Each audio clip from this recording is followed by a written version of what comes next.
G'day everyone, I am the man called Kemosabe, the man with the plan from the land down under, and this is my review of Shaolin Nun by J.C. Carter and Gregory Maldonado. I received a digital copy of this book via the Kickstarter crowdfunding platform. As usual, we'll talk about the cover, the story, then take a look at the good, the bad, and the ugly of this comic book. I'm going to be honest, this cover didn't grab my attention. The art is competent, but the composition, the main character's figure in the centre, felt weak and lacked energy. There's a lot of dead space around her. I think they could have zoomed in a bit and let her fill up the page more. Maybe draw her from head to thigh or head to knee. Using that extra space to draw her feet and ankles left the whole composition weaker than it should have been. It'd look better if she was tilted on some angle to make the image look more action-packed and dynamic. The nun's costume might be traditional and functional, but it's kind of boring to look at. I could see this being an initial costume, like Daredevil's all-black attire from the Netflix series, but we all knew that he would eventually end up with the more traditional red costume. Even if Shaolin Nun had a more interesting costume to grow into, it'd be that we should see on the cover. Grey pyjamas is not visually exciting. The smaller images around the edges hint at what is contained within the book, letting readers know what's in store for them should they buy the book. The story starts with Heather locking up the diner she works at and walking home through Chinatown. She is harassed by a biker gang and maces one, causing them to chase her. It's clear they are planning on doing her harm or even killing her. The Shaolin Nun intervenes and handily defeats the bikers. She takes Heather back to her dojo/women's shelter, inspired by the legend of the Shaolin master who developed Wing Chun, a martial arts style designed to be adopted by women to defend themselves with. The nun offers to train Heather, who isn't sure about how she wants to deal with the events of the night. She stays in the safety of the dojo overnight and then returns to work the next day. We cut to a cargo crate of women being smuggled into the country, ostensibly to work as sex slaves. One escapes and hides in the dumpster behind Heather's work. Heather helps the girl avoid the gangsters looking for her and, realizing the girl and her can't communicate because of language barriers, immediately takes her to Mei Yin. The book ends there with a cover preview for next issue, where it looks like the bad guys infiltrate the shelter and the Shaolin Nun must fight back to protect the women under her care.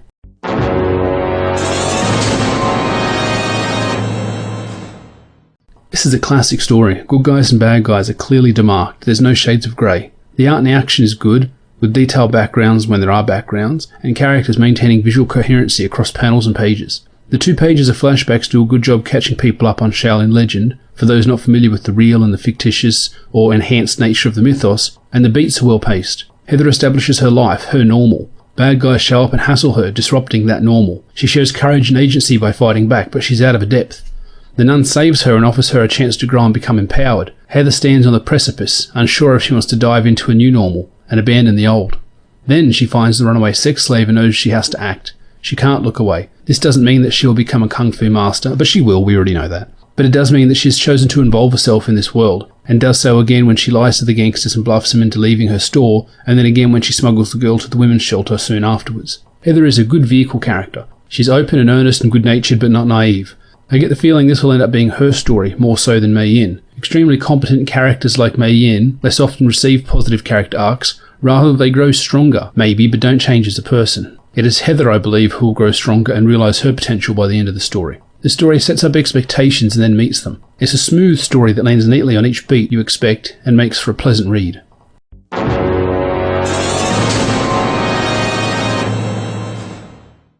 While the art is good and the fights look cool, with what I assume are actual Shaolin Wing Chun techniques, there is very little of it. This is paced for the trade Netflix binge writing. There are 3 panels of actual combat in a 22-page comic. Not 3 pages of action, 3 panels. I know there are some slow burn martial arts movies out there, but they tend to be older classic titles. If your book is based around kung fu, expect your audience to want and anticipate a lot of martial arts action. The rest of the book is filled with conversation and flashbacks. So much talking and talking and talking, and I get it, it's necessary to convey the history, purpose and philosophy of the mythos and the story itself. It's about women empowerment and agency and the place violence necessarily has in the world because of others. Violence begets violence. But violence is what I'm here for, and there is precious little of it. I like some of the colouring choices. There's a limited palette that I think deliberately mirrors some of the Shaolin Asian aesthetics. The yellow and orange of the monk's robes, the blue-green of jade and peacock, the simple cream of rice paper. The backgrounds are detailed when present, but there is a heavy use of gradients to fill a lot of the empty spaces. Maybe some textures could have added interest to these areas. Redrawing a dining hall 12 times from 12 different angles would be monotonous, no doubt, but that's something that could have been combated by reducing the number of sitting and eating and talking panels in the first issue. Maybe they should have left some of the history a mystery and freed up those pages for some more combat, because that's what we are all here for.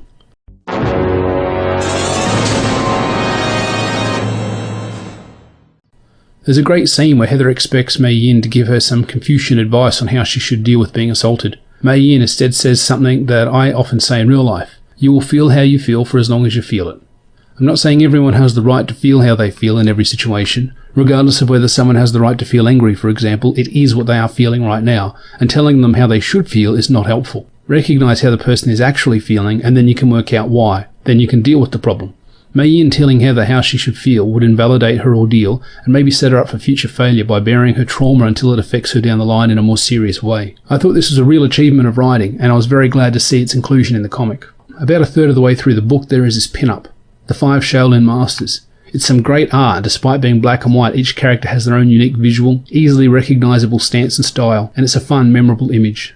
I have to be honest, it's these guys I want to read about. Give me the adventures of these 5 master martial artists fighting injustice, either across ancient China or across the modern world, as close to real-life superheroes with superpowers as you can get. We could have had high adventure, face-melting kung fu action, and instead we got a women's rights / women's empowerment, man bad, white man bad talkfest. 22 pages of talking. There's 96 panels in this book. Yes, I counted them. No, I'm not sure it was the best use of my time. Less than 3% of a comic about kung fu was actual kung fu. This leads us to the obvious conclusion that the book is not really a book about kung fu at all. It's a book about the importance of empowering women, the need for women's shelters, and support for victims of violence. It's very clearly the book these creators wanted to make. They have achieved, from what I can tell, what they set out to do. The writer, J.C. Carter, can be quoted from the Kickstarter page as having said, "My goal was to create a female-forward book featuring diverse characters that are compelling and relatable. I can attest he and his team did that. I don't agree with all their choices, nor how certain demographics are portrayed. Not a single positive depiction of a man at all in 22 pages. And having a black woman be attacked by a white biker gang in the middle of Chinatown seems a bit on the nose. I saw some numbers that claimed around 2,000 active motorcycle gang members were active in the state of California. Not LA, the whole state of California. California has a population of over 39 million people, closer to 40 million. Sure, a quarter of those people live in LA, but even still, have had some incredibly bad luck running into these guys. It probably would have made more sense to have them be Triad or random Chinatown street thugs attacking her. Is JC's choice here deliberate, or one driven by over a decade of the media demonising certain ethnicities? I suppose only he can answer that. Would a book about 5 Shaolin Masters have sold better? Probably. I suppose we'll never know that either. All we can do is look at the number of backers on the second campaign to see if they rise or drop, to determine if people respond to the creator's choice. Will I be back for issue 2? This book has good art and hits story beats solidly and reliably. Just because it could have been something bigger, better, and arguably more profitable doesn't mean what it isn't good. The creative team made a choice to create a certain type of story, and this is the result. As a solid believer of meritocracy, I can find no fault in that.